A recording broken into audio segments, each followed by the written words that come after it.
देसी close look programme देख रहे सभी श्रोताओं को सिमी का प्यार भरा नमस्कार। हमारे आज के प्रोग्राम में हमारे मेहमान, मैं इनको मेहमान नहीं कहूंगी, आपके लिए शायद ये मेहमान हो, लेकिन मेरे तो बिल्कुल अपने हैं। ये वो हैं जिन्होंने मुझे रेडियो पे बोलना सिखाया। जी हाँ, जब शुरू में मैंने रेडियो शुरू किया था तो ये मेरे गुरु थे, क्योंकि इनकी आवाज़ को सुन सुन के मैं प्रैक्टिस किया करती थी और मैं सोचा करती थी कि काश जैसे ये बात करते हैं मुझे ऐसे बात करनी आए। और आगे चल के क्या हुआ वो हम आज की बातचीत में आपके साथ शेयर करेंगे।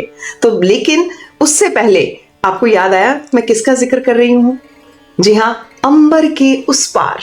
मेरे ख्याल में ये शो का नाम याद आते ही आपके दिमाग में कुछ ना कुछ तो यादें ताज़ा हुई होंगी। अनिरुद्ध चावला, जी हाँ, आज हमारे साथ हैं और आज के प्रोग्राम में इनका स्वागत करते हैं। Welcome Anirudh. Thank you so much. और मेरा तकिया कलाम जो मैं यूजली रेडियो पे बोलता हूँ, हेलो हाय आय हाय, मैं हूँ तुम्हारा सिर्फ तुम्हारा आरजे अनिरुद्ध, आपके लिए सिर्फ अनी, नहीं आपके लिए नहीं, इनके लिए खास सिर्फ अनी। सच अ प्लेजर। एंड नहीं, एक पे करेक्शन करना चाहता हूँ, गुरु आपको याद होगा, मुझे ये याद है कि मैं इनका हीरो था, ये मेरी हीरोइन थी, हमने प्ले किया था कल ममता और मारधार, जो मैंने लिखा था, याद है तुम्हें? बिल्कुल याद है। ओह माय गॉड, क्या मेमोरीज, रेडियो रिमझिम थे। I know.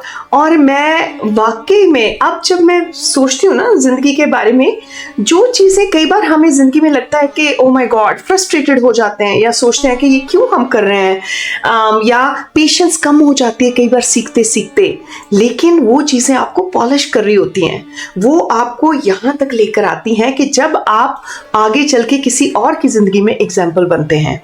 तो I am so glad my teacher was so tough in the beginning years of my radio की जो मेरी जर्नी शुरू हुई, because that was my passion. And through this show आप सब जानते ही हैं कि हमारा जो क्लोज लुक शो है इसमें हम पैशन की ही बात करते हैं। हम हमेशा कहते हैं do what you love, love what you do, और बस यही जिंदगी है, क्योंकि एक जिंदगी मिली है, उसमें वो कीजिए जो आप दिल से करना चाहते हैं। कभी आप टायर्ड नहीं होंगे, और बिलीव मी, आपके चेहरे पे ये जो मुस्कान है ना, ये हमेशा रहेगी। That's for guaranteed. Do you agree? Absolutely, I always believe that अभी मेरा पैशन ही है, जो मुझे मेरा, उसको मैं जुनून कहता हूँ। आप जिससे पैशन कहते हैं तो जुनूनियत मैं कहता हूँ। मैं हमेशा मेरी एक फिलॉसफी है कि अगर आपको किसी चीज़ की ख्वाहिश है तो आपको शायद वो हासिल ना हो, क्योंकि ख्वाहिश तो क्या नहीं भी हासिल हो तो कोई और चीज़ हासिल हो जाएगी। लेकिन अगर आपको उस चीज़ की तीन चीज़ें हैं, जुनूनियत, ज़रूरत और ज़िद, तो फिर वो चीज़ हासिल आपको हो जाएगी। क्योंकि ज़िद के लिए आदमी माउंट एवरेस्ट भी चल जाता है। बिल्कुल। तो that is why I came to Mumbai. मेरे वो एक ज़िद थी, जुनून था एक। अगर सिर्फ डिजायर होता, ख्वाहिश होती, तो आदमी 1-2 साल स्ट्रगल करके वापस आ जाता है, you no. Yes, perseverance and persistence is very important. And बाकी आपको पता नहीं होता कि कई चीजें तो आप पैदा हुए हैं वो लेके, वो it's a god gift, it's a talent, something you are born with. And I remember my early years, जब मैंने रेडियो पे काम शुरू किया तो I used to think about this. मैंने एक कोट पढ़ा था कि you are born with a special gift. तो कुछ होता है हम में जो हमने दुनिया से शेयर करना होता है, और वो अपने आप आपको पहचानना है। अब देखें ना, कई लोग कुकिंग कितनी अच्छी करते हैं और उनको कई बार उनके रिश्तेदार या उनके फैमिली मेंबर्स बोलेंगे ये बना दो, तो आप वो शेयर कर रहे हो, you are bringing happiness to someone, किसी के चेहरे पे मुस्कुराहट ला रहे हो। तो इसीलिए not only that, this is, ये तो कुकिंग की बात थी, ऐसे ही सिंगिंग, डांसिंग, या मे बी स्पोर्ट्स, या कुछ और कंस्ट्रक्शन वर्क, बिकॉज वो अपनी गिफ्ट है एक, तो आप भी पहचानिए उस गिफ्ट को और उसको परस्यू कीजिए। चलिए आज इनसे बात करते हैं, क्योंकि आज का टाइम इनके नाम है। तो अनिरुद्ध, पहले तो मुझे ये बताइए, आज जहां पे भी आप हैं, are you happy? Oh absolutely. मैं एक हमेशा एक बात कहता हूँ कि इंसान, जब लोग बोलते हैं अरे लोग तो इंडिया से कनाडा जाते हैं, तुम कनाडा से इंडिया आ गए, सब बोलते हैं अरे तुम्हारा इतना खूबसूरत घर, जब मैं उनको वैंकूवर के फोटोग्राफ्स दिखाता हूँ, जन्नत है। तो मैं बोलता हूँ कि जन्नत इंसान वहाँ बनाता है जन्नत हर इंसान अपने हिसाब से कहीं भी बना सकता है. यू डोंट नीड ब्यूटीफुल पहाड़ एंड समुंदर. ऑफ कोर्स जैसे अगर बोनस मिल जाए तो अच्छी बात है. जब मैं आता हूँ वैंकूवर तो बड़ा अच्छा लगता है. But I am so happy. I mean imagine करो कि मैं जब कनाडा छोड़ के इंडिया आया, मैं लोकल ट्रेन में आज मैं सोचता हूँ कि मैं लटकता रहा, मेरी तो जान भी मतलब जोखिम में पड़ सकती थी. I could have fallen of a local train. उतनी पॉपुलेशन, भीड़ भाड़, पोल्यूशन, लेकिन एज आई सेड वो एक जिद थी कि मुझे हासिल करना चाहिए. वो मेरा रेडियो का काम हो, फिल्म का काम हो. It took years but I am so happy. I will never come back. My sister keep saying retire होके तो आओगे. मैंने कहा एब्सोल्युटली नॉट. मतलब that's my level of happiness. Because and you said rightly कि we all must discover what we really really want to do in life, and then your work does not remain work, it becomes your passion. तो जैसे for example when I was a kid, I had no clue. मैं तो जो उस time पे होता था या तो डॉक्टर बनो, इंजीनियर बनो, और मैंने पता नहीं कैसे सोच लिया था बैंक मैनेजर बनूंगा. सच या मैंने कहा बैंक मैनेजर साउंड्स नाइस. मैं रॉयल बैंक जाता था तो ये सब बड़े अरे सूट बूट में और अच्छा कमाते थे, लगता था अच्छी जगह थी. मैंने कहा कॉर्पोरेट ये अच्छा रहेगा, bank manager. And then I did my BCom and अच्छे मार्क्स आए. तो वही होता था ना पेरेंट्स को, अरे ये अच्छे पढ़ाई कर रहा है तो चलो और उसको पढ़ाई के लिए डाल दो. Then I realized when I was working part time with Rimjam कि नहीं, this is not my, I need to get. तो मैंने MBA शुरू किया and literally हिंदी फिल्म के एक जैसे ड्रामेटिक हीरो का एग्जिट, उससे मैंने एक दिन क्लास से मैं बाहर निकल गया और सब ताली बजा रहे हैं. I literally left my MBA after 1 month. Then I realized कि मेरे मम्मी पापा का भी पैसा वेस्ट होगा, मेरा टाइम वेस्ट होगा. And that by then I realized, which I didn't realize, and you know I was still a late bloomer, I would say that. But I would say today's generation is much more smarter, and they should recognize कि आपके अंदर जैसे आपने कहा क्या हुनर है. Is it acting है, writing है, is it computers or whatever it is. Because and I didn't waste my time. Because आधे लोग मैंने देखा है अपनी जिंदगी आधे सोचने में ही बर्बाद कर देते हैं कि मैं करूं नहीं करूं, और फिर they realise. Like when I see my own mother, she was a great artist, a painter. उनके लाइफ में because she became a nurse because of necessity, वो अपने पैशन को परस्यू नहीं कर पाए, फिर भी पार्ट टाइम करती रही. तो I get inspired by that कि you must pursue it and you never know. Like जब मैं मुंबई आया, रेडियो वाज लाइक, मैं किसी को बोलता था ना मैं रेडियो जॉकी हूँ, बोलते थे अरे वेरी नाइस. तो और क्या काम करते हैं? तो यही मैं काम करता हूँ. They should think of it as a radio में कोई किसी वक्त आमदनी क्या मिलती होगी, but I made an entire career out of it. तो you don't have to be a typical, जैसे कहा जाता है कि अच्छा आईटी में ही पैसा मिलता है. अगर आप अपने काम में अच्छा करते हो ना, पैसा अपने आप फॉलो करेगा. लेकिन आप पैसे के हिसाब से अपना प्रोफेशन मत बनाओ. जब मैं वहां गया, trust me Simi, I was like I did. And this is another thing. I always believe all work is good work is hard work. बस ईमानदारी का काम होना चाहिए. मैं यहाँ तक कि तुम्हें मैं एक किस्सा सुनाता हूँ कि उस टाइम पे नए नए मॉल्स आए थे मुंबई में. मॉल्स तो थे नहीं शॉपिंग मॉल्स. तो पहले शॉपिंग मॉल जो मुंबई में आया वर्ली में, तो वहाँ पे तब बार्बी डॉल नई आई थी इंडिया में. तो बार्बी डॉल का सिंड्रेला वाला वर्जन आ रहा था. So what they did was, क्योंकि तब मैं पैसे कमा रहा था by doing these gigs in malls. मैं वहां पे प्रोडक्ट लॉन्चेस में होस्टिंग करता था to get confidence with the public. Again you know कि all work is good work. तो मुझे उन लोगों ने प्रिंस चार्मिंग बना दिया और एक छोटी सी वो क्या स्लीपर ग्लास की पकड़ा दी कि जो 6 साल की बच्ची आएंगी उनको पहना दो, जिसको फिट हो गई उसको आप बार्बी डॉल दे देना. I did that. And it was part of, you know, me discovering. I mean, now you think of it, you know, like you came there to become an actor or writer or whatever. But so what? That's how I got my confidence. You'll see some of the old TV shows. वहाँ पे मैं शायद नजर भी आऊँ किसी एक show में, किसी एपिसोड में as a small role भी मैंने किए हैं. So I felt कि सब कुछ ट्राई करो. I feel sometimes trial and error से भी आपको पता चलता है. Like I'm sure in your case also, तुमने बहुत सी चीजें ट्राई की होंगी, then you would have कि यहाँ पे आपका निशाना लग गया. और मैं सच्ची बताऊं अनिरुद्ध, मैं तो अभी भी ट्राई कर रही हूँ. हाँ, it's never too late. This is life, because whenever I think that maybe I should pursue that, I go for it. And I go for it with 100% decision on my end कि I am doing this. I am doing अब तुम देखो, मैंने अभी किताब लिखी. अब किताब लिखना is a very different profession from radio. And सब बोल रहे हैं हाँ सब मीडिया का ही हिस्सा है. नहीं, इट्स अ टोटली डिफरेंट. तो कि सबने बोला कि तुम आरजे हो, ये हो, तुम किताब क्यों? मैंने कहा ट्राई करने में क्या जाता है, शायद लगे. और एंड वो ओम शांतिम का क्या वो डायलॉग था कि वो कायनात भी जुड़ जाती है. हाँ, मैंने कहा तो पहले मैंने किताब लिखी, उसके बाद ऊपर से आसमान से मेरी पब्लिशर आ गई. तो मतलब एजेंट आ गई जिसने मुझे पब्लिशर तक पहुंचा दिया. सो कहने का मतलब है sometimes you will not have all the answers कि कैसे आप उस रास्ते से मंजिल तक पहुंचोगे, बट आप निकल पड़ो और कहते हैं ना कारवां Yes. बढ़ता जाएगा।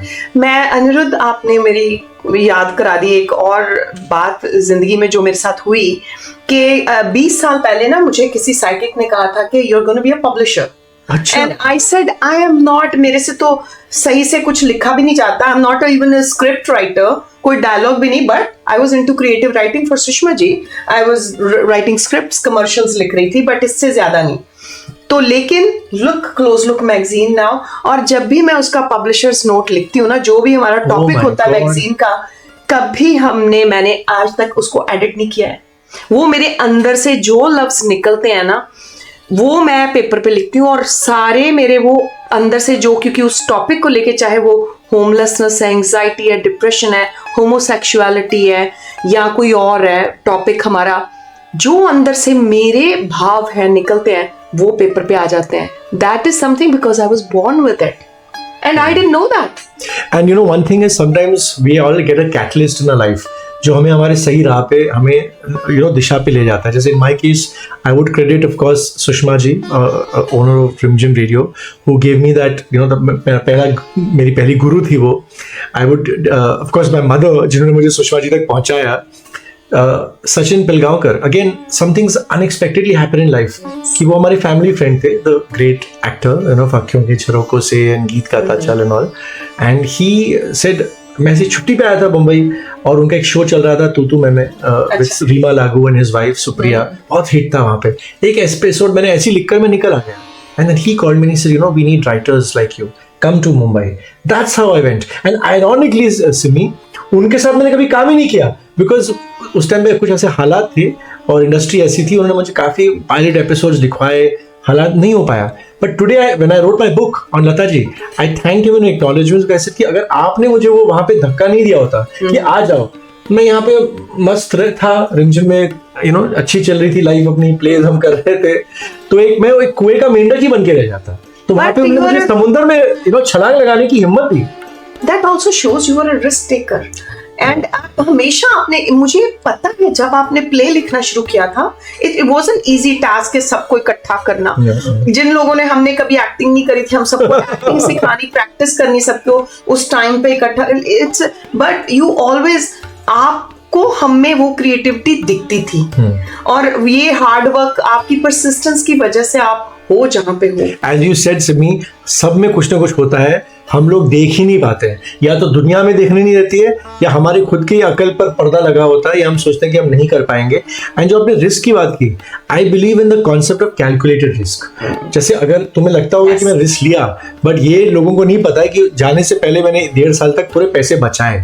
तो मैं ऐसे भी लोगों को जाता हूँ कि मुंह उठाकर निकल आए बम्बई, मैं बोलता हूँ भैया नहीं, इतने भी जल्दी मत करो, 1 साल you must have enough money कि तुम अगर यहाँ पे तुम्हें स्ट्रगल करना पड़े, you must have a plan B. तो जैसे मैं जब बम्बई आया, मुझे तो फिल्मों की तरफ जाना था, but then there was a crossroads in my life. जब मैं विवेक ओबरॉय से मिला, जो उस टाइम पे साथिया और कंपनी फिल्म करने वाले थे, हीरो बने भी नहीं थे, तो उनसे मेरी दोस्ती हुई, एंड ही टोल्ड मी कि Anirudh, why don't I need writers, जब मैं स्टार बनूंगा, I get lot of confidence, तब मैं तुम जैसे राइटर्स को अपने साथ रखूंगा। तो आई वाज टेम्प्टेड, क्योंकि मुझे तो फिल्मों में आना था, पर यार अभी मैं आया हूँ मुंबई, पैसे मुझे चाहिए, इन स्टार्स का भरोसा नहीं है, कल उसको कोई और राइटर मिल गया, अब मुझे छोड़ देगा। तो तब मैंने कैलकुलेटेड रिस्क लिया कि मैंने फिर मैं already I was working with all India radio, मैं फिर रेडियो सिटी में, which was a private FM channel which was paying well, and तब प्राइवेट एफएम चैनल्स शुरू हुए थे, मैं वहाँ पे गया। तो it was a risk again, but it was a calculated, because ऐसे कि मुझे अपनी पहले फाइनेंशियल कॉर्पस बनाना है। फिर I waited a good 10 years। तो ऐसा नहीं है कि मेरी अपनी फिल्म का मैं आते ही मैं पहुंच गया अमिताभ बच्चन के पास। 10 साल मैंने वो भी एक स्ट्रैटेजी अपने मन में बनाने की बहुत जरूरी सिमी। तो मैंने क्या कहा कि अगर मुझे फिल्मी लोगों तक पहुंचना है, तो क्यों ना इनका इंटरव्यू करना शुरू करूं। तो इंटरव्यू करते करते उनसे दोस्ती भी हो जाएगी। तो मतलब उस जमाने के जो हीरो हीरोइंस थे, शिल्पा शेट्टी, इमरान हाशमी, आफ्ताब शिवदसानी, अमृता राव, सबसे मैंने दोस्ती करनी, मतलब ऐसी मुलाकात। तो आई स्टिल रिमेंबर, मैं शिल्पा शेट्टी के पास गया आरजे बन के, और फिर मैंने कहा okay now I would like to remove one hat of mine and wear the other hat, और ये मेरी स्क्रिप्ट है। तो शी वाज लाइक, ये तो इंटरव्यू करने आया था, मुझे स्क्रिप्ट सुनाने लग गया। तो this taught me the art of being बेशरम, कि आपको अगर सक्सीड करना है, संकोच नाम की कोई चीज आप नहीं रख सकते। तो मैं एक बहुत मजेदार किस्सा सुनाता हूँ कि कुछ साल पहले मैं ऐसी मॉल में चल रहा था और मुझे कपल मिले और मैंने कहा ये तो मंदाकिनी है। तो मैं पहुंच गया उनके पास, because she was not seen anywhere in all these years after Ram Teri Ganga मैली, इतने साल हो गए। तो उनके साथ उनके हस्बैंड थे, I said I would like to interview you. I would have never done this a few years back, but I said नहीं यार, हिम्मत करके क्या हो गया, द मोस्ट दिल से know whatever, he gave me his number, हाँ करके निकल गए। मैं उनको परस्यू करता रहा, तो दे सेड हाँ हूँ करके नहीं हुआ।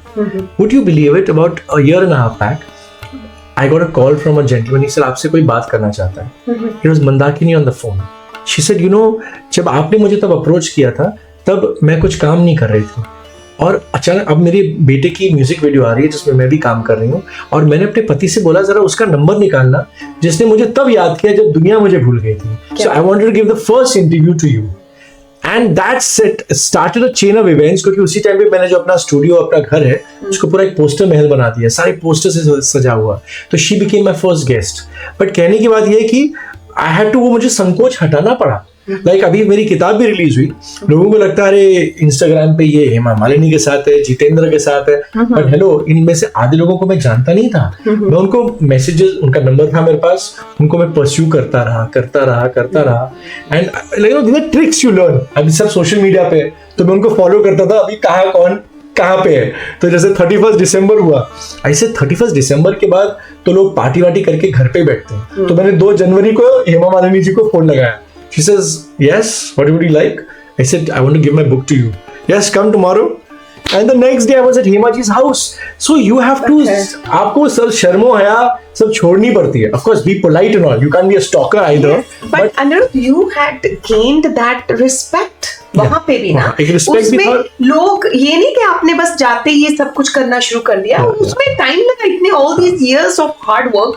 आप बिग एफएम, लाइक यहाँ पे मुझे लोग मिले हैं जिन्होंने आपको वहाँ सुना हुआ है, और वो कह रहे थे कि oh my God, he is famous, he is popular in India।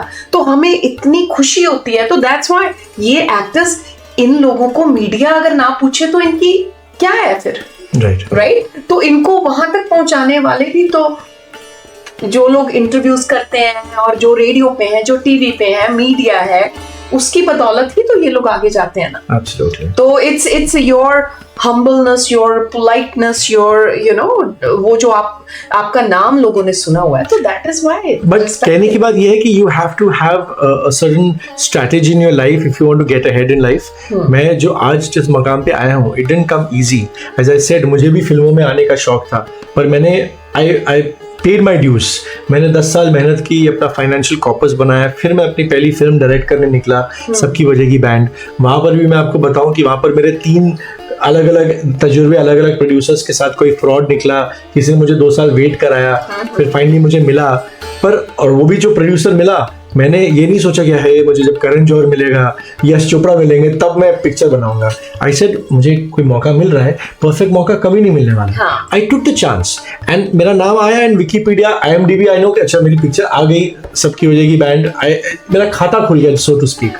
That gave me the confidence to my next project which was PM Narendra Modi, which was with Vivek Oberoi. So that was another step in that direction.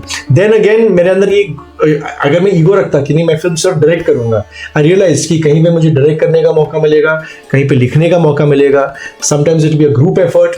जैसे in the PM Modi project there were big people involved, Umang Kumar who had directed Mary Kom, Vivek Oberoi himself the star. And अच्छा देखो, ये भी कैसे irony की बात है कि तब उसके करियर की शुरुआत में उसने मुझे इनवाइट किया और मैंने काम नहीं किया, एंड इतने साल उसका भी करियर ऊपर नीचे ये वो करके, और मैं भी कहाँ से कहाँ पहुंच गया, and then finally we work together.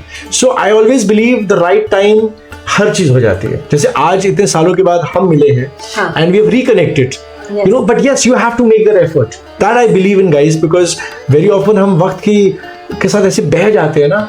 आज मैंने सिमी ने एक we have ensured कि वो एक कनेक्शन बना रहे हैं। तो वो चीज आपको सबके साथ, जैसे मैं आपको एक अंदर की बात बताता हूँ कि जितने भी स्टार से मैं जुड़ा, ऐसे ठीक है इंटरव्यू किया मैंने उनका, फिर मैंने क्या किया पिछले 5-6-10 सालों में मैंने पोस्टर्स जमा करने शुरू किए, मैगजीन्स। आप गॉट 1953 से 89 तक के film fair, stardust, star and style खरीदे मैंने, बकायदा बड़ा कलेक्शन बनाया, मेरी माँ तो चकरा गई। And then whenever I used to put them on Instagram, I would tag these actors and send them, you know, उनको मैं पद्मिनी कोल्हापुरी हुई, पूनम ढिल्लों हुई, आशा पारेख जी जिन्होंने मेरी किताब का इंट्रोडक्शन लिखा, उनको मैं भेजता था उनकी पुरानी यादें। तो दे वुड से अरे ये मेरी पुरानी पिक्चर, अरे ये मुहूर्त के फोटो, अरे ये सॉन्ग रिकॉर्डिंग के फोटो, उनको एक जज्बा पुरानी यादों का आ जाता था। दैट्स हाउ मैं उनसे बंधा रहा। तो जब मैं वापस गया with the book, Lata ji की मैं आपको किताब देना चाहता हूँ, तो वो एक कनेक्शन था जो बना। So you have to be very smart if you want to be in Bollywood. I have realized Simi कि आपके 100% में से सिर्फ 40% आपका टैलेंट है, बाकी 60% is all marketing. Yes, I agree, specially there. नहीं, but any profession, I would say even here, आज आप किस तरह से अपने आप को पेश करते हो, आपके इंटरव्यू स्किल्स, आप इंटरव्यू पे जब जाते हो, देखो बायोडेटा तो सबका एक जैसा होता होगा, प्रोफाइल, बट आप अपनी पर्सनैलिटी से कैसे मार्केट करते हो खुद को, how you talk, that is a very essential part of who you are. That's why I started in 2019.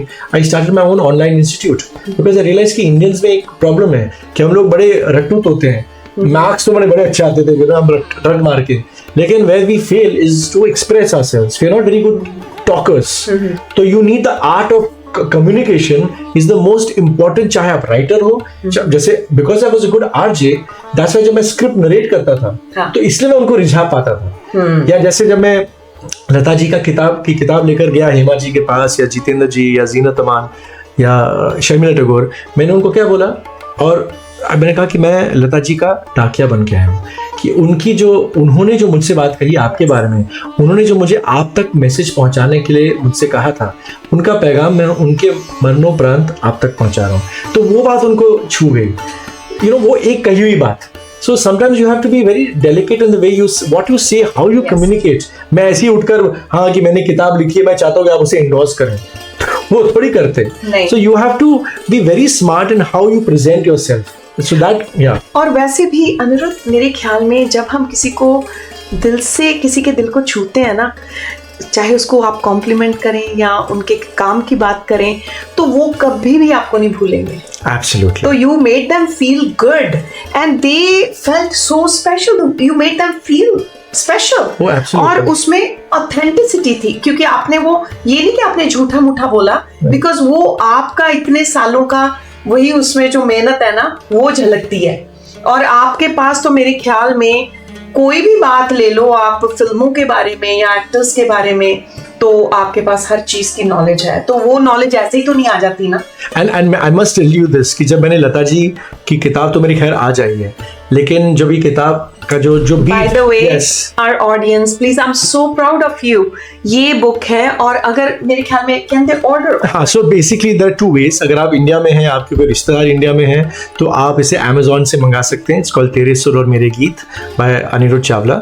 अगर आप यहाँ पे हैं तो यहाँ पे इंडिया बुक वर्ल्ड है सरी में, वहाँ से आप ऑर्डर कर सकते हैं। एंड इसका भी बीज बोया गया 20 साल पहले, जब मैं लता जी को तब मिला था। अच्छा, इससे मुझे एक और चीज़ सीखने को मिली कि हाउ एवरीथिंग यू शुड, जो भी आप काम करते हैं ना, या जो भी करते हैं, उसे सेव करो। विच माई फ्रेंड्स, तुम्हें याद है मैं अपना वीडियो कैमरा लेकर घूमता रहता था, फोटोज खींचता था 20-25 साल पहले। इट वॉज नॉट कूल, क्या कर रहा है ये आदमी। मुझे याद है मैं फोटो, खाने की डिश को कभी फोटो लेता था। अब देखो तुम, हर कोई फूड व्लॉगर बना हुआ है। So that time when I did an interview, there was no digital. Google भी नहीं था। Imagine, बिना Google के मैंने सवाल पूछे लता जी से, and I met her the time when she was retiring and she wanted to tell her story to the world. तो just the right place, right time, right person. और वो मैंने एक फैन से ऑडियो टेप पे record करवाया और बोला भैया 30 मिनट के बाद उसको रिवर्स भी करना पड़ेगा। तो वो बेचारी बैठी, पूरा 8 घंटे का इंटरव्यू था, जो लता जी की जिंदगी का सबसे लंबा इंटरव्यू था। वो 3 सेशंस। एंड वो मैंने सेव किया ऑडियो टेप से, सीडी से, कंप्यूटर फाइल पे। और ये सारे मेरे इंटरव्यूज, आज जो मेरे कितने जर्नलिस्ट से मैं मिला सिमी, वो have done much more work than me. जैसे हमारा कुछ भी हमारे पास है ही नहीं, क्योंकि हमने सोचा ही नहीं कि कभी काम आएगा। गाइज ऑलवेज से, चाहे आपकी पुरानी तस्वीरें हैं, चाहे आपके आशिक की चिट्ठियां हैं, कुछ भी, वो चीज़ कभी व्यर्थ नहीं जाती, उसको लोग ऐसे ही गवा देते हैं। तो वो चीज़ें 20 साल बाद मुझे पब्लिशर ने अप्रोच किया कि भाई लता जी की डेथ हो चुकी है और आपके पास ही उनकी पूरी कहानी है, क्योंकि उनकी कभी आत्मकथा आई नहीं। सो जो उन्होंने, लता जी ने फ्रॉम यश चोपड़ा टू राज कपूर, नरगिस, मधुबाला, अमिताभ बच्चन, सबके बारे में जो कहा, वो इस किताब में। वंडरफुल। अनिरुद्ध, वो कहते हैं ना, एक कोट है, मेरा बहुत इस पे विश्वास है कि every setback is a setup for something bigger and Absolutely. better. And जब आपने पहली फिल्म बनाई या उसका रिस्पॉन्स आपको वैसा नहीं मिला जो आप एक्सपेक्ट कर रहे थे, क्या आपको पता था कि आज जो पॉपुलैरिटी आपको मिली है अगर वो तब बन जाती तो शायद आप सिर्फ प्रोड्यूसर ही रहते शायद? See, I look at it that कि मैं जब मेरी पहली फिल्म बनी तो मुझे पता था कि मुझे इतना ही रिस्पॉन्स मिलेगा फॉर द सिंपल रीजन कि छोटा सेटअप था। हाँ। मेरे पीछे कोई बड़ा प्रोड्यूसर नहीं था, न कोई बड़े स्टार्स थे। हमारे रिलीज होना एक मल्टीप्लेक्स में ही बहुत बड़ी बात थी। और मैं आपको ये भी बता दूं कि तुम्हें शायद पता नहीं, लेकिन उस टाइम पे क्योंकि हम छोटे फिल्म मेकर्स के लिए कोई एक तो पिक्चर रिलीज होती भी थी तो किसी सिंगल स्क्रीन थिएटर में, मल्टीप्लेक्स जैसी जगह पे तो रिलीज भी नहीं होती थी अक्सर।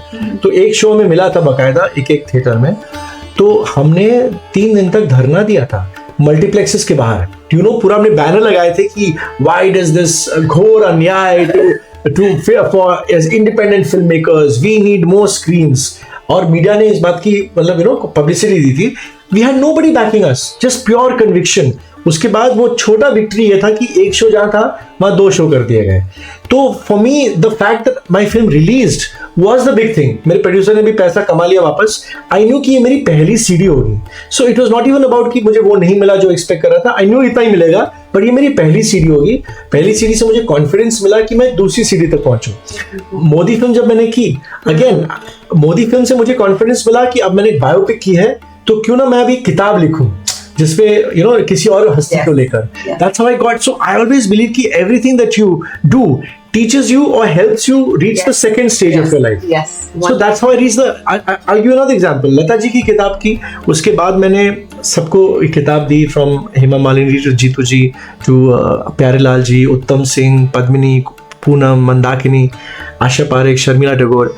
मैं जीनत अमान से मिला और जीनत अमान जी से मिलते मिलते मैंने उनको किताब तो दी और कहा कि मेरे पास मुझे ऐसे ख्याल आ रहा है जीनत जी कि हम लता जी तो चली गई, आज हम उनके लिए ताली बजा रहे हैं, बट कितने ऐसी हस्तियां हैं जो जिंदा हैं और why not we celebrate their legacy.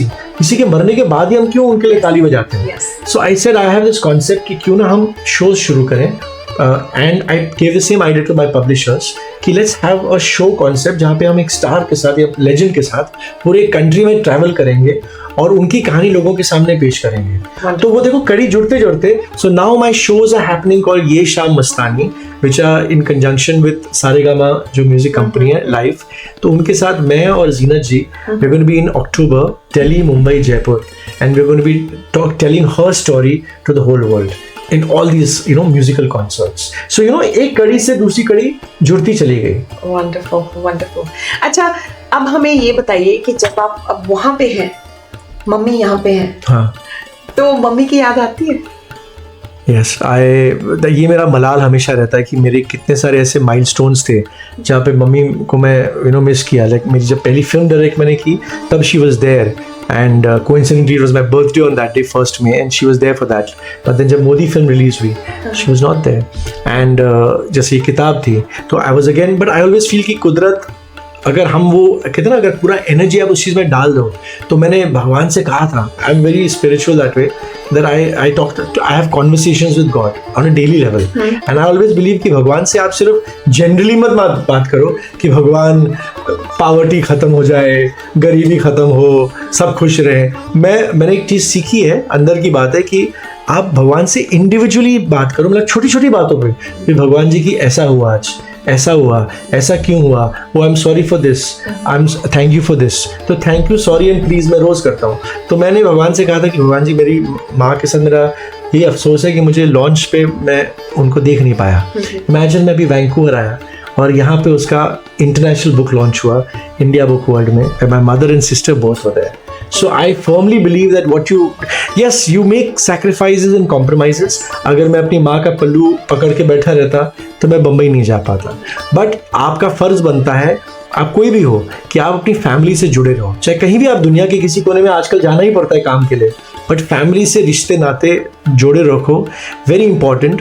जैसे मैं अपनी बहन से और मेरी मदर से एवरी संडे, चाहे दुनिया इधर की उधर हो रहा है, कहीं जंग छिड़ी हुई है, कुछ भी हो रहा है, हम एक वीडियो कॉल एक दूसरे से करते ही करते हैं। तो वो आपके रूट से जुड़े रहना बहुत जरूरी है, चाहे दुनिया में आप कितनी भी तरक्की कर लो। यस। अच्छा, आपने आपके आने वाले सालों में अपने आप को आप कहाँ इमेजिन करते हैं? You think you will retire in Canada और you will be in India? भाई कनाडा तो मेरी बहन ने तो बोला कि भैया तुम तो आओगे वापस Canada, of course I said नहीं, of course I always say never, but I am so happy in India now. Of course being you know from there and here I have the liberty कि मैं कभी भी Canada आ सकता हूँ। तो और and I think as an artist मैं देवानंद की तरह हूँ जो कभी रिटायर नहीं होते, क्योंकि देवानंद को मैं मिला था, I must tell you this, what a man. मैं देव साहब को इंटरव्यू किया था 2005 में, जब उनकी पता नहीं एक और फिल्म जो किसी को याद नहीं है वो रिलीज हो रही थी, लव एट टाइम स्क्वायर। और मुझे याद है मैंने उनसे कहा था एक बात, बड़ी इंटरेस्टिंग फिलोसफी थी उनकी, you must listen to this. I said you know कभी आपकी फिल्में नहीं चली, मुझे very polite way of saying कि उनकी पिछले 20 साल की फिल्में सब फ्लॉप ही गई थी। आई सेड आप कभी एनालाइज करते हो कि ये जो बुरा हुआ या इस पे क्या खामी थी या यू नो इसको सुधार लें? ही सेड फूल्स एनालाइज, जो हाथी होता है वो बस आगे बढ़ता जाता है, मैं पीछे मुड़ के नहीं देखता, आगे बढ़ता जाता हूँ। And at that time I thought ओ मतलब यू नो मुझे तभी गलत लगा तब। नाउ आई रियलाइज कि यस एनालिसिस करना चाहिए अगर हमारी गलतियां हैं, but one of the reasons of his longevity was कि वो अपने आप से इतने खुश थे कि मैंने ये चीज बनाई, चाहे 4 लोग आए देखने या 10 लोग, उनको फर्क नहीं पड़ता था। वो अपने विजन में अपने सपनों के साथ खुश थे, फिल्में बनाते चले गए। And then years later I met him just before he passed away, literally 2 months. I was one of the last people जिनको उन्होंने इंटरव्यू दिया, और तब वो जा रहे थे लंदन, और तभी उनकी एक फिल्म आई थी एंड ही सेड कि मैं जा रहा हूँ। And you could see he was so frail, इतने कमजोर हो गए थे। He was 88 at that time and he could barely talk. A man who I felt would never die. He was one man who जिसको लगता था इनके पास fountain of youth है, and he used to surround himself with young people. Yes. That is what I realized कि जब आप अपने नौजवानों के बीच में रहते हैं you remain young. And he said मैं जा रहा हूँ लंदन, मेरी अगली फिल्म हरे रामा हरे कृष्णा का मैं सीक्वल बनाऊंगा और मैं एक नई लड़की ढूंढने जा रहा हूँ। And he went and he died as a say with his boots on. एक लंदन के होटल में ही उनकी मौत हुई जहाँ पे वो एक लड़की ढूंढने गए थे फॉर हिज नेक्स्ट फिल्म। मतलब that was his level of. तो आई प्रे कि हम भी एज कलाकार ऐसे ही रहे कि कभी हमें रिटायर करने की। I look at Amitabh Bachchan for inspiration. क्या वो आदमी है, उनके कितने मेडिकल एलिमेंट्स हैं जो लोगों को शायद पता भी नहीं होंगे। He still living with the scars of जो एक्सीडेंट हुआ था उनका कुली के टाइम पे, but that man never gives up. He still he has nothing to prove anymore.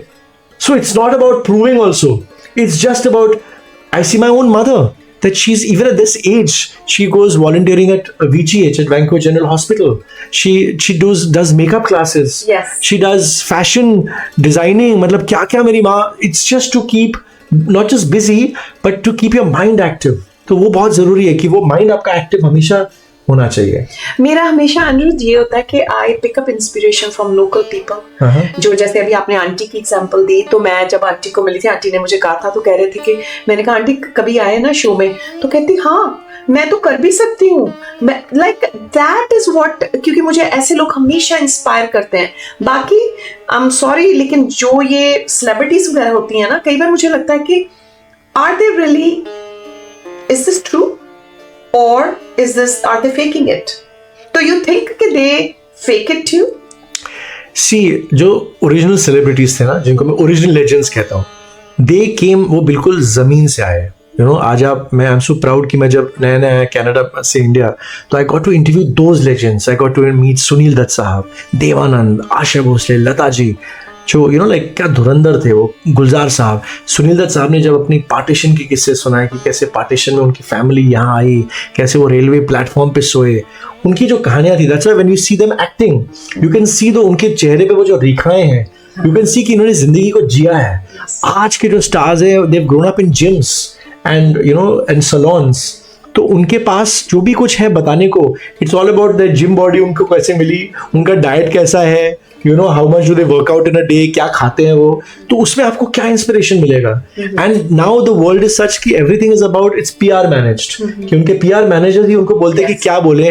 आप कभी 1980 या 70 का स्टारडस्ट या फिल्म फेयर उठा के देखो, रेखा तब क्या बोलती थी, आज आप शॉक्ड हो जाओगे। आज वो खुद चुप हो गई है, because today everything is managed by the media. Katrina Kaif will not से इधर का उधर, you know, without consulting her managers, without consulting her producer. जैसे उस जमाने में आई रिमेम्बर 1975 में एक फिल्म फेयर का मैगजीन है, Amitabh and Jaya and Amitabh is smoking a cigarette. आज के जमाने में कोई करेगा क्या? कोई स्टार कर भी रहा है तो सब पीछे करेगा। ही विल नेवर शो कि भाई, क्योंकि आजकल that's all become politically incorrect. Health के हिसाब से अच्छा मुझे ऐड नहीं मिलेगा, मुझे मेरे एडवर्टाइजमेंट्स नहीं मिलेंगे अगर मैं खुलेआम सिगरेट पीता हूँ। I should have a family image. तो अभी everything has become about that. So that's why to survive in Mumbai, despite all that, and to remain authentic is a blessing. I would say that is, yeah. I would say. जिंदगी में जितने ups and downs से आप गुजरे हैं, आपको क्या लगता है कि हार्ड वर्क की किस्मत? मैं हमेशा ये बोलता हूँ कि तकदीर हमें 50% देती है और बाकी 50% हमें तदबीर से हासिल करना होता है, क्योंकि मौके आपको मिलेंगे पर उस मौके का आप कैसे फायदा उठाओगे। अब जैसे मुझे किताब लिखने का मौका मिला, पर आई न्यू जब मुझे किताबें फिल्मों की तरह तो होती नहीं है कि बैनर लगते हैं, प्रमोशंस में आपको कपिल शर्मा के शो में जाने का मौका मिलेगा। तो मैंने कहा यार मुझे इसे अभी फिल्म बनाना है। तो that is how I reached out all these legends and stars and I made it into a film campaign. और तो और आप सोचो, मैं I have to share this कि मैं मुंबई से कनाडा 4 कपड़े लेकर आया और 36 किताबें। सोचो, मैंने कहा ये मौका भी मैंने नहीं छोड़ा, मैं पूरा सेल्समैन बन गया कि मैंने कहा ये 36 किताबें मुझे बेचनी है, क्योंकि अभी Amazon is trying to make sure कि वो कनाडा अमेरिका में भी आए, पर तब तक आई हैव दीज बुक्स। मेरे सारे चाहने वाले they want to buy a book. तो मैं आया कैसे वो बैगेज में करते कराते, और 1 किलोग्राम की तो मेरी किताब है, तो 36 किताबें सबको दी मैंने। You saw that, so that's what you make of it. I could simply से हाँ मेरी किताब आ गई, मैं खुश हूँ, एक कोई लॉन्च पे सेलिब्रिटी आ गया, but for me it became a mission. आपको पता है मैं शर्मिला टैगोर को के पीछे पीछे दिल्ली तक चला गया। आई सेड कि उनके पीछे 6 महीने तक, अब उनको मिलकर क्या मेरी 4 और किताबें बिकती। It was like a mission कि मुझे वो मिशन पूरा करना है। जिन जिन से को लता जी ने छुआ सबको मुझे किताब देनी है। मैं रंजीता जो लैला मजनू की हीरोइन और अमोल पालेकर जी, उनको ढूंढते ढूंढते मैं पूरा पहुंच गया। So that is what you make of what you get from destiny. And I firmly believe, जो आजकल लोग बोलते हैं नेपोटिज्म ये वो सब कहानियां चलती हैं, आई एग्री दैट ये जो फिल्म स्टार्स हैं उनके पास वो अपॉर्चुनिटीज है जो हमारे पास नहीं थे। पर हमारे पास 2 ऑप्शन है, या तो आप बैठकर घर में रोते रहो कि भैया मेरे पास तो हाय मेरी फूटी किस्मत, या आप डिसाइड करो कि भैया मुझे जिंदगी ने ये ताश के पत्ते दिए हैं। हाँ। अब इन पत्तों के साथ मैं कैसे खेलूं, मुझे खेलना है। अब मैं ये सोचूं कि हाय मेरी किस्मत अनन्या पांडे की तरह नहीं है, देखो उसको पहली पिक्चर कैसे मिल गई, या ये एक्टर कितना फालतू है उसको कैसे, या फलाना राइटर को कैसे ये picture, like very often happens कि ऐसी फिल्म ऐसे कितना बकवास पिक्चर थी, ये राइटर की स्क्रिप्ट अप्रूव कैसे हो गई, मेरे पास 5 इतनी अच्छी हैं। या तो मैं वो कर सकता हूँ, या तो मैं अपने आप पे फोकस करूँ कि मुझे इस साल वो करना है जो मैंने पिछले साल नहीं किया। तो आप अपने आप को बेहतर बनाओ, ना कि इसको कि भैया शाहरुख खान के पास इतना पैसा है या ये मेरे पड़ोसी के पास हैसियत ऐसी है। There will always be somebody. ये मेरी माँ के साथ मेरी हमेशा बहस होती है। मम्मी बोलती देखो वो कहाँ पहुंच गया। मैंने कहा मम्मा देखो मेरे आगे 10 लोग हैं, मेरे पीछे 100 लोग हैं। हाँ। मैं उनको देखता हूँ। मैं हमेशा ग्लास वो 50% भी नहीं, मैं तो 80% भरा हुआ देखता हूँ। हाँ। 20% की गुंजाइश रहती है, बट वो 80% भरा हुआ देखो। So I believe you have to balance कि you should be not satisfied to the point of complacency. You have to be restless कि आप हमेशा काम करते रहो, पर एट द सेम टाइम एक संतोष भी आपके अंदर होना चाहिए कि जो मुझे मिला जिंदगी में, मैं बहुत खुश हूँ। मेरी एक अच्छी किताब आई है, मैंने फिल्म लिखी, मैंने फिल्म डायरेक्ट भी की, मैं एक आरजे भी सक्सेसफुल बना। इतने अलग अलग प्रोफेशन एक जन्म में कौन कर पाता है? अगर आप टीचर हो तो आप टीचर ही बने रहोगे ना, आप थोड़ी एस्ट्रोनॉट भी बन जाओगे, बट मैं कर पाया अच्छा, तो I am happy with that. So it's a balance between being happy and also trying to find to कि आपके फर्दर गोल्स भी आपके होते रहे, ताकि आप कभी स्टैग्नेंट ना बनो। ठीक है, मानती हूँ। अब ये बताइए कि ठीक है ये सब कुछ आप कर रहे हैं, अपने करियर के लिए कर रहे हैं, और आई एम श्योर इससे आपको सेटिस्फैक्शन भी मिल रही है, खुशी भी मिल रही है, लेकिन जब आप सिर्फ बिल्कुल आपके पास फ्री टाइम होता है, मी टाइम, तो उस टाइम में आप क्या करते हैं? ओके, सो सिंगल होने के बड़े फायदे हैं। क्या आप कुछ भी कर सकते हो? क्यों नमक छिड़क रहे हो? सिंगल होने के बड़े फायदे हैं। तो मेरा एक कहावत भी है कि न पटा न पटाया, न पटा न किसी को पटाया, इसलिए इतना सारा पैसा बचाया। और इसलिए चाहूं तो मैं जा सकता हूँ हर साल पटाया. So You don't have to agree. but the point is that I believe this. आपने बहुत अच्छी बात छेड़ी कि you have to give yourself me time. इतने भी आप कोलू के बैल मत बन जाओ, चाहे कितना भी अच्छा काम क्यों ना हो आपका, but you have to give yourself and your friends time. तो मैंने अपनी जिंदगी के कुछ घंटे मुकर्रर किए हैं हर रोज. 6 बजे मेरी एक फ्रेंड से बात होती है, 8 बजे मेरे दूसरे दोस्त से बात होती है, एक मेरा 10 बजे वाला दोस्त है, एक मेरी 12 बजे वाली सहेली है. ये सबको मैंने टाइम दिया हुआ है ताकि मेरी लाइफ हमेशा बैलेंस होती रहे. नहीं तो हम काम में लगे रहते हैं, अपने रिश्ते नातों को हम भूल जाते हैं. दूसरी बात है, शाम के 5 साढ़े 5 बजे क्या है, दुनिया इधर की उधर हो जाए, I have to have my frappe. चाहे वो स्टारबक्स का हो या फलाना का हो या इधर का हो या उधर का हो, या जैसे इधर ब्लेंड्स है वहां पे उसका जो वर्जन है, या उधर शेकी वेकी व्हाटएवर. मुझे वो उस फ्रैपे के टाइम पे कोई मुझे आमने सामने नहीं चाहिए. उस टाइम पे मैं, मेरा फ्रैपे, और and I have to either be reading something और watching something. Usually I read a lot, which reminds me, I think every person should read. ये यहाँ पर तो पता नहीं, पर इंडिया वाले तो, would you believe I am the only person जो अभी भी अखबार पढ़ता है. वहाँ पे अखबार, यहाँ पर भी मैंने किसी को अखबार पढ़ते हुए देखा नहीं है. सब अपने मोबाइल में लगे हुए हैं. तो पढ़ना बहुत जरूरी है, किताबें हों, अखबार हो, तो मैं वो रोज के रोज पढ़ता ही पढ़ता हूँ. मेरे walks is very important. 15,000 steps a day. I'm not a gym guy, but I've realized, और before all these things came out in the papers कि ये आपके लिए अच्छा है, वो अच्छा है, मैं करता ही था. तो मैं वॉकिंग एंड टॉकिंग करता हूँ. सो बेसिकली मेरा किसी का फोन आया ना, मैं कहीं भी हूँ, मैं वॉशरूम में भी हूँ, मैं बोलूंगा आपको 2 मिनट में कॉल करता हूँ, निकल के जूते पहन के मैं नीचे आ जाता हूँ सड़क पे, और नीचे चलते चलते उनसे बात करता हूँ. तो ऐसे करते करते मेरा दिन का 15,000 स्टेप बन जाता है. So that keeps me fit also, which is very important. Yes. And health of course you have to take care of, क्योंकि unfortunately हमारी इंडस्ट्री में और वैसे भी आज इतना स्ट्रेस हो गया है कि कितने लोग तो वक्त से पहले ही जाते हैं. Yes. तो yoga has helped me a lot. Very important. Breathing. I had a heart issue a few years back, so I realized yoga was amazing. Yoga meditation अगर आप कर सको तो nothing like it, but breathing exercises भी आप करो रोज के, fantastic. और फेवरेट कोट आपका? फेवरेट कोट, फेवरेट मैं शेर बोल सकता हूँ. ओके. कि कोई समझेगा क्या राज़े गुलशन, कोई समझेगा क्या राज़े गुलशन, because I am a big Jagjit Singh fan. जब तक उलझे ना कांटों से दामन. So that's one thing I realise कि जब तक आप उस मुश्किल से ना गुजरो तब तक आपको वो गुलदस्ता नहीं मिलता लाइफ में. बिल्कुल बहुत इंपॉर्टेंट है दैट यू हैव टू, या and so many quotes, yeah. I mean, for example, हर चीज की कीमत चुकानी पड़ती है. ये भी देखा है मैंने. फ्री में कुछ मत लो, कुछ चुकानी पड़ेगी. बैलेंस करो लाइफ. ये सब कुछ चीजें मैंने देखा है. कुछ लोग काम में उलझे रहते हैं, फैमिली को भूल जाते हैं.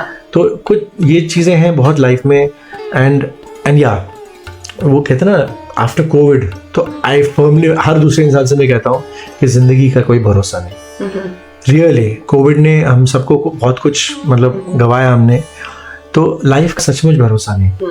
मेरे फादर तो 60 इयर्स की उम्र में ही चल बसे. वो देख ही नहीं पाए अपने बच्चों की लाइफ. तो मैं बोलता हूँ कि भाई कल और परसों तक आप, वो कल हो ना हो वाली बात, कि कल सचमुच हो ना हो, आज जियो, अभी जियो. You know, it's very important. जैसे आज हम यहाँ पे जमा हुए हैं, इट्स बिकॉज कल परसों किसने देखा है यार. और हम भी आज से इकट्ठे हुए हैं और इतने दोस्त इकट्ठे हुए हैं. और अभी दोस्तों में बात भी चल रही थी, उनमें से हैं कुछ जो उन चीजों को करना चाहते हैं जिंदगी में जो उन्होंने सपना देखा है कि ये करना है, बिकॉज दैट्स देयर, वही जो उनका something they are born with, their gifted, या उनकी हॉबी है. लेकिन हम कई बार हमारे पे जिम्मेवारियां होती हैं और हम उन्हीं में पिस के रह जाते हैं कि ये कर लें, बच्चा बड़ा हो जाए, थोड़ा सा और बड़ा हो जाए, थोड़ा काम पे लग जाए, फिर उनकी शादियां. तो please, life is short. Covid ने यही तो सिखाया है कि life, don't take it for granted. कुछ नहीं पता है लाइफ कितनी बची है, लेकिन अगर आज वो आप कर रहे हैं जो आपको खुशी देता है तो बस नहीं. और सोचने वालों लोगों का कुछ नहीं होता है. रिमेंबर, करने वाले लोगों का होता है. आप सोचते रहो कि मुझे चांद पे पहुंचना, नहीं पहुंचोगे. आप चांद का मत सोचो. आप सोचो कि मुझे भाई 10 किलोमीटर मुझे सरी से एबिट्सफोर्ड ही पहुंचना है. चलो वही पहुंच जाओ, लेकिन जाओ, कदम बढ़ाओ. तो एबिट्सफोर्ड से चलते चलते आप शायद पहुंच जाओगे, केलोना भी पहुंच जाओगे. You know, but you have to start walking. And वो कहते हैं ना, जीवन चलने का नाम. you have to literally be, मतलब वो मेरे फायदे में रहा है, because walking has been very beneficial to me, but you have to keep walking. You can't stop. ये मतलब हर सेलिब्रिटी से ना मुझे कुछ सीखने को मतलब हर इंसान से, I should say, not just celebrities, पर हर इंसान ने मुझे कुछ सिखाया. You know, जैसे मनोज कुमार से जब मैं मिला तो वो बिल्कुल he's been physically like for the last 10 years he's been almost bedridden, but वो बेड पे लेटे लेटे भी सपने बुन रहे हैं कि मुझे एक फिल्म बनानी है, ये करना है. तो that was such an amazing thing. तो हर इंसान से मैंने कुछ ना कुछ सीखा. जैसे ऋषि कपूर जो उनसे मैंने ये सीखा कि जस्ट बी योरसेल्फ. तो आई ऑलवेज टेल पीपल, मुझे कभी अपनी अच्छाई मत दिखाना. अच्छाई आप सबको दिखाइए, मुझे अपनी सच्चाई दिखाइए. चाहे आपकी सच्चाई मुझे कितनी भी ऐसी लगे वैसी लगे. तो ऋषि कपूर से मैंने वो सीखा कि he was such a transparent man, because I was very close to him. Of course, he could be rude, he could be aggressive, he could be a bully, but he was authentic. He was very real. So these are things मैंने हर इंसान से सीखा. रणवीर सिंह से मैंने मिलकर सीखा कि be बिंदास. Just be who you like. Again, doesn't matter आपको लाल के ऊपर पीला पहनना है, मेरी माँ कमेंट करेंगी, but doesn't matter, पहनो. लोग ultimately they'll accept you. Not because you want to show off or try to be different, but if that's what you like, then be that. What makes you happy, then go for it. अच्छा, favorite interview अब तक कौन सा रहा आपका? Favorite interview.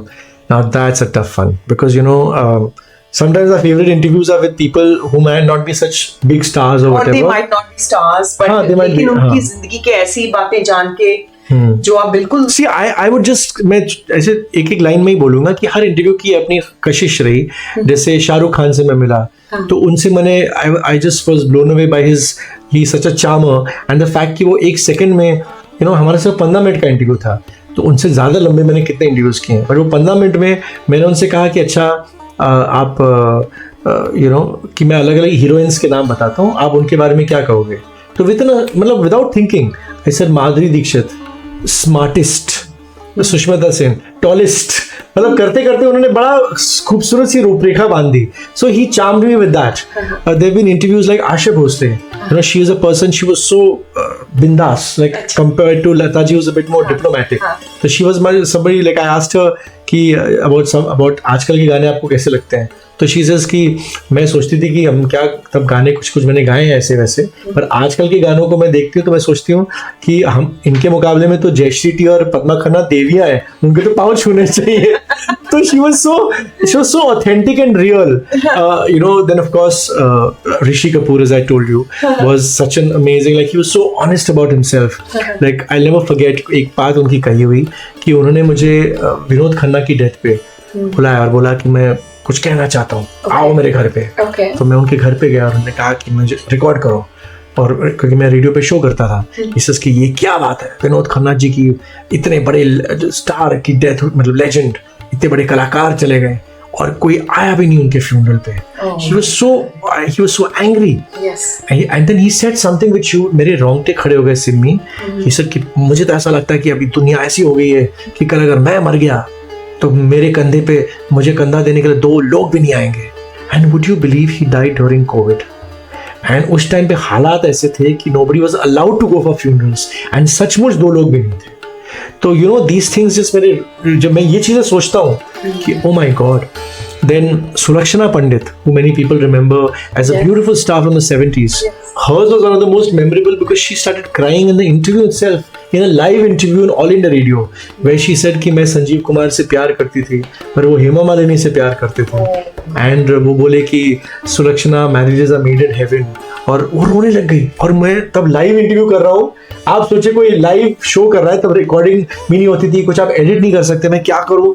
तो मैंने उनकी आवाज़ फेड करके उनका गाना लगा दिया, अपने जीवन की उलझन को कैसे मैं सुलझाऊं. तो ऐसी चीजें भी मतलब मेरे साथ हुई, which like oh my God, अब मैं क्या करूंगा. So they've been, so every person has come with their own like for example one of my most memorable recently I would say was when I met Hema Malini ji. I always wanted to interview her, and she was such a matlab, oh my God. When I started sharing with her what Lata ji told me about her, it was, I don't know, and then I said, and just to उनके साथ जिन लोगों के साथ के लिए हम बड़े हुए, उनकी फिल्में देख कर, और अब मैं उनके सामने बैठा हूँ, and I'm telling her, I said आप किताब का पन्ना खोलिए और इसमें आपको वो गाना मिलेगा जो लता जी ने कहा था उनका फेवरेट गाना था आपके साथ। And she open and she said yes, right. And she was so happy. It was Eh Dile Nadan from Razia Sultan. And she said, oh my God. And then she suddenly started remembering. And then she said, yes, this was my favorite song. And I know Lata ji liked it too. And she says कि इसी गाने से हमारी शुरुआत हुई हमारी film की। और उनको ये बात पता नहीं थी। It was so nice to know कि मैंने उनको ये बात बताई through Lata ji. She said, क्या बात कर रहे हो? I said, yes, you know what? I said, ये गाना बहुत पहले जब पाकीज़ा ये खयाम साहब ने बहुत पहले मतलब कंपोज किया था in the early 70s। And उस गाने को सुनकर यश चोपड़ा इतने ये हो गए इम्प्रेस, उन्होंने उनको कभी कभी पिक्चर दी। और लेकिन वो गाना पड़ा रहा और 10 साल बाद वो पिक्चर आई रज़िया सुल्तान। क्या बात है। पर वो गाना पहले बना, मतलब 10 साल पहले लता जी ने किया था। तो you know so such and she was so happy कि मतलब मैंने उनको you know then things like Farida Jalal को मैं मिला रिसेंटली, तो आई सेड कि again for Lata ji's book and then I got a chance to sing with her, बागों में बहार है मुझे तुमसे प्यार, no and she sang that with me. Oh my God, I said I'm singing like I'm Rajesh Khanna, मैं राजेश खन्ना बन गया उनके लिए, you know. So these were like things which I will never forget, you know. Yeah, that's wonderful, right? Yeah, I mean like these are things like you just suddenly come out of nowhere. Like Moushumi Chatterjee जिन्होंने जिनकी वजह से मुझे लता जी का interview करने का मौका मिला, because I was a big fan of Moushumi. And उनकी एक फिल्म आई थी कॉल्ड करीब कई साल पहले, बॉबी देओल, जिसमें वो हीरोइन की माँ बनी थी। तो आई इंटरव्यूड हर एंड उस इंटरव्यू के एंड में she told me, you know Anirudh, suddenly मतलब लोग बोलते हैं ना कि अरे आपका इंटरव्यू बहुत अच्छा था ये वो, she said Anirudh you know तुमने मेरी जिंदगी 2 साल बढ़ा दी। It was such an odd thing to say. It was her way of saying कि तुमने मुझे इतनी खुशी दी कि मेरी उम्र थोड़ी और लंबी हो गई। एंड देन उसके बाद ही उन्होंने मुझे एक बार मुझे बोला कि वो मुझे लेकर गए अपनी गाड़ी में कि मैं तुम्हें कुछ सरप्राइज देना चाहती हूँ, तुम्हारा जन्मदिन है। And she took me to Lata ji's house. And that is how I met Lata ji for the first time. And she said ये आपका फैन है और ये आपको इंटरव्यू करना चाहता है। And that is how I got the interview. तो ये तो मेरे लिए तो मौशमी जी का इंटरव्यू सबसे यादगार है, because through her I met Lata ji and through Lata ji आज मैं यहाँ पर हूँ आपके साथ। एग्जैक्टली। अच्छा, मेरे फेवरेट एक्टर नाना पाटेकर, क्या उनसे मुलाकात हुई? नहीं, he is one man I would love to meet still. He is very reclusive man, but अभी वो मेरे अभी शॉपिंग लिस्ट में आ गए हैं। अब आपने नाम लिया उनका तो मैं उनको परस्यू करूंगा। और रेखा का मैंने इंटरव्यू तो नहीं किया बिकॉज वो इंटरव्यूज देती नहीं है आजकल, बट मुझे मौका मिला, I have to narrate this जाते जाते कि मैं उनका इतना पागल हूँ आपको तो पता है, उनका दीवाना हूँ। मैंने उनका पोस्टर भी अपने बेडरूम में अपने बेड के पास रखा हुआ है। तो I met her because I was interviewing, मैं एक शो कर रहा था, I was hosting a show, live show, जिसमें she was the chief guest and she came on the stage. I had to introduce her and मैं तो आपको पता है ना बॉलीवुड ने और हिंदुस्तान ने मुझे बड़ा बेशरम बना दिया है। तो I did something which was completely out of protocol, और वो वहाँ पे it was an exhibition of photos, so she was supposed to come and see and admire the pictures and I was on stage. मैंने कहा ये तो मौका मुझे मिलने नहीं वाला फिर से, तो मैं अपना सेल्फी लेकर उनके पास चला गया और ही करके मैंने सेल्फी लिया। एंड बाद में मेरे जो थे मेरे साथ, जिन्होंने मुझे ये मौका दिया था, बोले कि यार बाद में हम ले लेते ना फोटो। मैंने कहा मुझे भरोसा नहीं था कि तुम लोग मुझे फोटो दोगे या नहीं। उनका इंटरव्यू तो नहीं कर पाया, पर उनके साथ मेरा सेल्फी बनना तो यू नो लाजमी है। So you have to grab the opportunity in life. ऐसे आपको कुछ नहीं मिलने वाला हथेली पे। अनिरुद्ध, आपकी बातें, आई मीन यही हमारी यादें होती हैं जब आप फिर वापस चले जाते हो अपनी दुनिया में और हम रह जाते हैं यहीं के यहीं।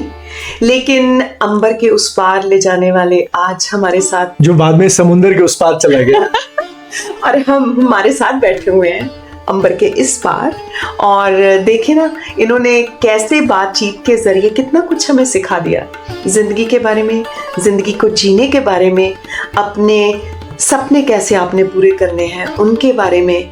और अगर कोई सपना नहीं भी पूरा होता या वो चलते चलते आपको लगता है कि ये तो कुछ शायद गलत हो रहा है या नहीं सही है, तो कोई बात नहीं, कुछ और कीजिए, क्योंकि may be that setback is a setup for something even better. और जो कुछ इन्होंने कहा, लाइफ को बैलेंस करना बहुत ज़रूरी है।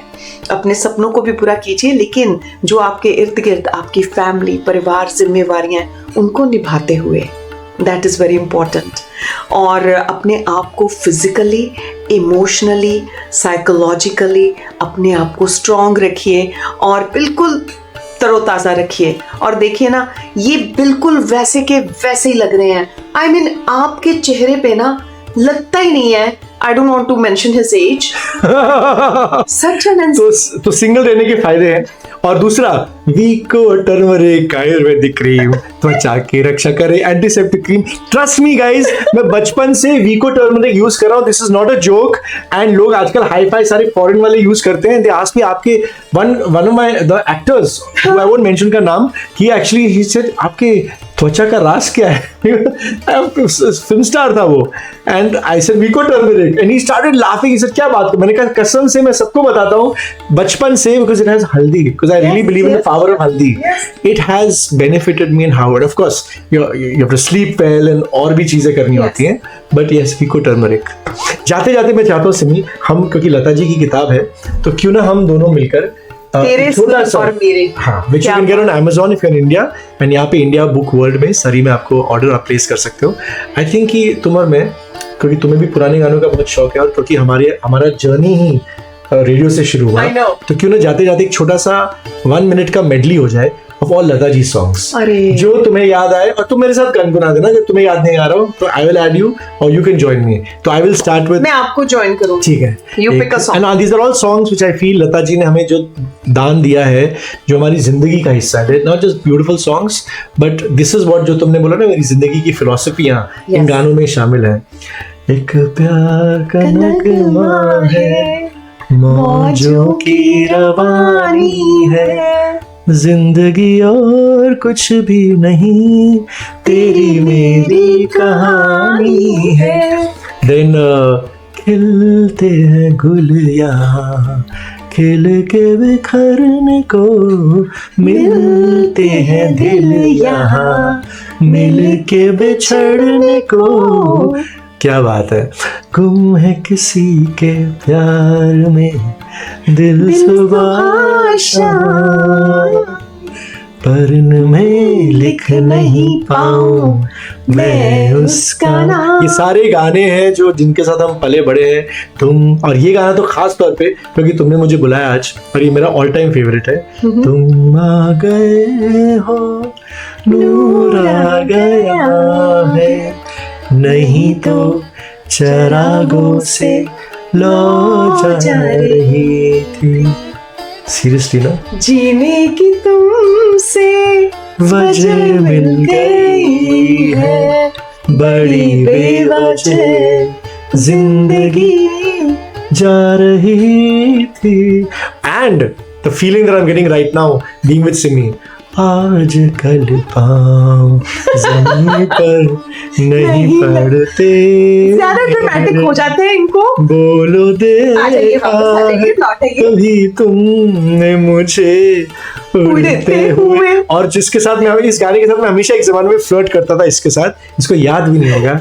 आपकी आँखों में कुछ महके हुए से राज है, आपसे भी खूबसूरत आपके अंदाज है। Thank you so much Simi, pleasure, really a pleasure. Thank you Anirudh, thank you so much.